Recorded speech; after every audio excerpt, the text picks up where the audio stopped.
Assalamualaikum warahmatullahi wabarakatuh. Pada kesempatan kali ini, saya akan menjelaskan mengenai asas berlakunya hukum pidana. Sebelumnya, perkenalkan nama saya Hafsah Nabila. Sebelum membahas lebih lanjut mengenai asas berlakunya hukum pidana, terlebih dahulu harus kita ketahui apa itu asas. Asas merupakan dasar yang menjadi acuan berpikir untuk membuat keputusan. Asas berlakunya hukum pidana dibagi menjadi dua. Asas berlakunya hukum pidana berdasarkan waktu dan asas hukum pidana berdasarkan tempat. Asas hukum pidana berdasarkan waktu atau sering disebut dengan asas legalitas berkaitan dengan kapan hukum pidana itu diterapkan. Selanjutnya, asas berlakunya hukum pidana berdasarkan tempat itu mengenai ruang atau di mana hukum pidana itu diberlakukan. Asas berlakunya hukum pidana berdasarkan waktu atau asas legalitas memiliki dua fungsi. Yang pertama fungsi melindungi dan yang kedua adalah fungsi instrumental. Fungsi melindungi yaitu undang-undang melindungi rakyat terhadap pelaksana kekuasaan yang tanpa batas dari pemerintah. Yang selanjutnya adalah fungsi instrumental, yakni dalam batas-batas yang ditentukan oleh undang-undang, pelaksana kekuasaan oleh pemerintah secara tegas diperbolehkan.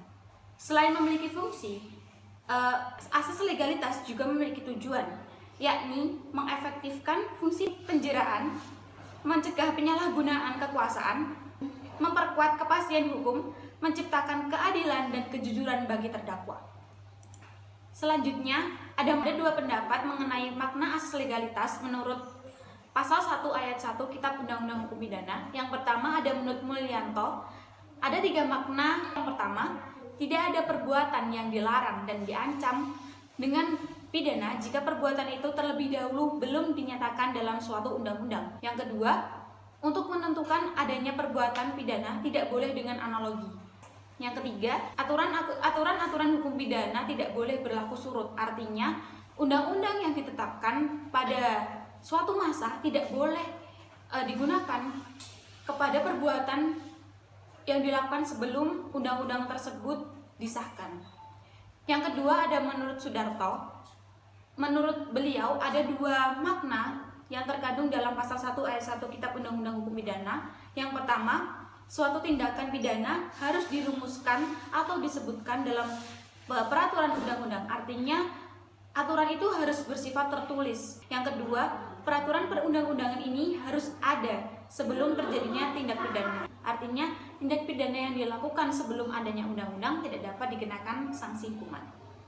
Selanjutnya ada 4 prinsip asas legalitas. Yang pertama, hukuman didasarkan pada undang-undang tertulis. Yang kedua, undang-undang yang dirumuskan terperinci, cermat, hukuman jelas bentuk dan beratnya.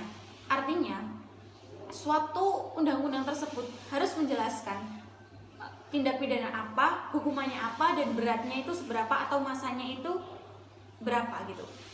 Selanjutnya, asas larangan berlaku surut dalam hukum pidana. Yang keempat, secara ketat larangan analogi dalam hukum pidana. Selanjutnya, ada asas berlakunya hukum pidana berdasarkan tempat. Ada 4 asas, yakni asas teritorial, asas nasional aktif, asas nasional pasif, dan juga asas universalitas. Asas teritorial yakni perundang-undangan hukum pidana berlaku bagi setiap tindak pidana yang terjadi di dalam wilayah suatu negara yang dilakukan oleh setiap orang, baik WNI atau WNA. Hal ini berdasarkan pada KUHP pasal 2 dan pasal 3. Asas ini berarti bahwa berlakunya ketentuan pidana ditentukan oleh tempat suatu tindak pidana dilakukan tanpa melihat kewarganegaraan pelaku tindak pidana. Contohnya, WNI atau WNA yang melakukan pembunuhan di dalam NKRI dihukumi berdasarkan peraturan yang ada, karena hukum pidana sifatnya ini melekat pada setiap orang yang berada di Indonesia. Selanjutnya ada asas nasional aktif, yakni perundang-undangan hukum pidana berlaku bagi setiap warga negara yang melakukan tindak pidana tertentu di luar wilayah negara atau di luar negeri. Hukum pidana Indonesia berlaku bagi WNI dimanapun berada.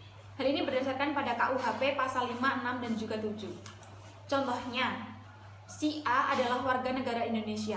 Ia melakukan tindak pidana penghinaan terhadap Presiden Indonesia atau makar yang disebutkan dalam pasal 134 KUHP di Inggris, tidak di Indonesia. Perbuatan penghujatan terhadap pejabat negara termasuk kepala pemerintah Di Inggris tidak diancam pidana karena dianggap sebagai hak berdemokrasi dan sikap kontrol terhadap penguasa. Meski di Inggris si A ini tidak diancam pidana, namun si A tetap dikenakan aturan pidana Indonesia karena sifatnya yang melekat pada WNI dimanapun WNI berada.